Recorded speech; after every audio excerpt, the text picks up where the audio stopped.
Quand vous étiez enfant, vous avez peut-être eu l'occasion de jouer au jeu qui consiste à placer une fleur de bouton d'or sous le menton de quelqu'un pour lui déclarer « T'aimes le beurre ?» en voyant le reflet jaune sur sa peau.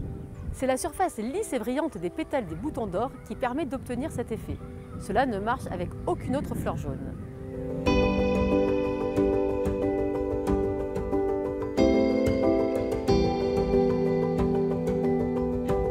Eh bien, ces boutons d'or, appelés aussi des renoncules, regroupent un très grand nombre d'espèces, dont une espèce messicole, la renoncule des champs, ou en latin Ranunculus arvensis.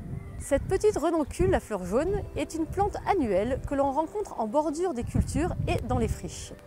Elle est d'ailleurs en régression dans les cultures due à l'utilisation de certains herbicides. Elle a une tige dressée et ramifiée et est glabre ou pubescente. Il ne mesure pas plus de 60 cm de haut.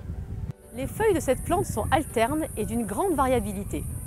Les feuilles caulinaires inférieures sont pétiolées et découpées en lanières étroites, alors que les feuilles supérieures, profondément divisées, présentent 3 segments pétiolulés. Les petites fleurs jaunes ont 5 pétales et 5 sépales libres, ainsi que de nombreux étamines et de nombreux carpels, critères typiques de la famille des Ranunculacées. Les fruits sont des polyakènes, longs, glabres et épineux. Le caractère épineux des akènes permet de différencier cette espèce des autres renoncules. Cette espèce ne fait pas l'unanimité chez les agriculteurs et agricultrices car elle contient de l'anémonine, un composé toxique et irritant. Il faut donc éviter d'utiliser cette plante pour en faire du fourrage.